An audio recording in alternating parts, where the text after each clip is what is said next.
100%. Okay, ಹಾಗಾಗಿ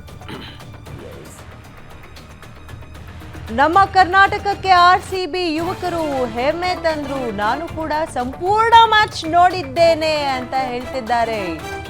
RCB team ಬೆಂಗಳೂರಿಗೆ ಆಗಮಿಸುತ್ತಿದ್ದಾರೆ. ಅವರಿಗೆ ಸನ್ಮಾನ ನಡೆಸೋ ಬಗ್ಗೆ ಪೊಲೀಸರ ಜೊತೆ ಮಾತನಾಡ್ತಿದ್ದೇನೆ. ಬೆಂಗಳೂರಿನಲ್ಲಿ ಇದನ್ನ ಹೇಳಿರೋದು ಯಾರು? DCM DK ಶಿವಕುಮಾರ್ ಅವರು ಹೇಳಿಕೆಯನ್ನ ನೀಡಿದ್ದಾರೆ. ಸೊ ಹೋಮ್ ಮಿನಿಸ್ಟರ್ ಕಮಿಷನರ್ ಜೊತೆ ಮಾತಾಡ್ತಿದ್ದೀನಿ ನಾನು. ಸೊ ಬೆಂಗಳೂರಿಗೆ ನಾವು ವೆಲ್ಕಮ್ ಮಾಡ್ತಿದ್ದೀವಿ ನಮ್ಮ team India team RCB boys ಅನ್ನ.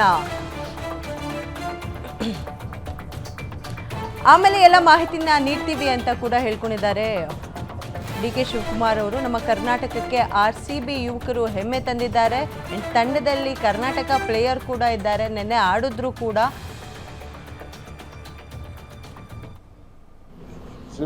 ನಮ್ಮ ಕರ್ನಾಟಕಕ್ಕೆ RCB ಯುವಕರು ಗೌರವನ ತಂದಿದ್ದಾರೆ, ಹೆಮ್ಮೆ ತಂದಿದ್ದಾರೆ. ನಾನು ಕೂಡ ಸಂಪೂರ್ಣವಾದಂಥ ಮ್ಯಾಚನ್ನು ವಾಚ್ ಮಾಡಿದ್ದೀನಿ. ಎಲ್ಲ ಕರ್ನಾಟಕ ಜನತೆ ಪರವಾಗಿ ಅಭಿನಂದಿಸ್ತೇವೆ. ಅವ್ರದ್ದು ಆಗಮನ ಇದೆ, ಅದರ ಬಗ್ಗೆ ನಮ್ಮ ಪೊಲೀಸ್ ಅಧಿಕಾರಿಗಳು ಮತ್ತು ನಮ್ಮ ಸರ್ಕಾರ ಯಾವ ರೀತಿ ಅವ್ರಿಗೆ ಗೌರವ ಸಲ್ಲಿಸಬೇಕು ಅಂತ ಇನ್ನೂ ಮಾತುಕತೆ ಮಾಡ್ತಾ ಇದ್ದೀವಿ. ಸದ್ಯದಲ್ಲೇ ನಿಮಗೆ ತಿಳಿಸ್ತೀವಿ. ಅದನ್ನೇ ಹೇಳ್ತಾ ಇದ್ದೀವಿ. ಇನ್ನು ಟೈಮಿಂಗು ಮತ್ತೊಂದು ಎಲ್ಲಿಂದ ಮಾಡಬೇಕು, ಏನು ಮಾಡಬೇಕು ಅನ್ನೋದೆಲ್ಲ ಕೂಡ ಚರ್ಚೆ ನಡೀತಾ ಇದೆ. ಸೊ ನಾನು ಇನ್ನು final police commissioner, home minister ನಾವೆಲ್ಲ ಮಾತಾಡಬೇಕಾಗಿದೆ. ಬೆಂಗಳೂರಲ್ಲಿ ಟ್ರಾಫಿಕ್ಕು ತೊಂದರೆ ಆಗಬಾರ್ದು, ಅವ್ರ ಗೌರವನೂ ಸಿಕ್ಕಬೇಕು, ಇದೆಲ್ಲ ಕೂಡ ಮಾಡ್ತಾ ಇದ್ವಿ.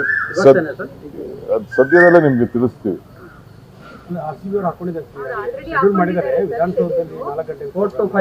That is what I am telling you. ಅವ್ರು ಹಾಕೊಳ್ತಾರೆ, ಅದಕ್ಕೆ ನಾವು ಪ್ರೀ ಅರೇಂಜ್ಮೆಂಟ್ಸ್ ಮಾಡ್ಕೊಳ್ಬೇಕಲ್ಲ. ಉತ್ಸಾಹದಿಂದ ಇರ್ತಾರೆ.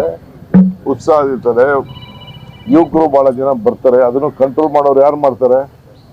ನಾವೇ ಪೊಲೀಸೇ ಮಾಡಬೇಕಲ್ಲ. ಅದಕ್ಕೆ ಪ್ರಿಪ್ರೇಷನ್ ಮಾಡ್ಕೊಳ್ಳುವಂಥ ವ್ಯವಸ್ಥೆ ಮಾಡ್ತಾ ಇದ್ದೀವಿ. ಸೊ ನಮ್ಮ ಸದ್ಯದಲ್ಲೇ ಪೊಲೀಸ್ ಕಮಿಷನರ್ ಆಗಲಿ, ಹೋಮ್ ಮಿನಿಸ್ಟರ್ ಆಗಲಿ ಇದರ ಡೀಟೇಲ್ ಪ್ರೋಗ್ರಾಮ್ನ ಮಾಡ್ತಾರೆ. ಪ್ರಶಾಂತ್ ನೀಲ್ ಅವರು ಕೂಡ ನಮ್ಮ RCB ಗೆದ್ದಿರೋದನ್ನು ಸಂಭ್ರಮಾಚರಣೆ ಮಾಡಿದ್ದಾರೆ. ಸೊ KGFನ ಡಿರೆಕ್ಟರ್ ಪ್ರಶಾಂತ್ ನೀಲ್ ಅವರು ಸಿಕ್ಕಾಪಟ್ಟೆ ಖುಷಿಯಲ್ಲಿ ಸೆಲೆಬ್ರೇಟ್ ಮಾಡಿದ್ದಾರೆ. ಯಾವ ರೀತಿ ಸೆಲೆಬ್ರೇಟ್ ಮಾಡಿದ್ದಾರೆ ಅನ್ನೋದನ್ನು ನೀವು ಸ್ಕ್ರೀನಲ್ಲಿ ನೋಡ್ತಿದ್ದೀರಿ. ಕುಣಿದು ಕುಪ್ಪಳಿಸಿದ್ದಾರೆ ಪ್ರಶಾಂತ್ ನೀಲ್ ಅವರು.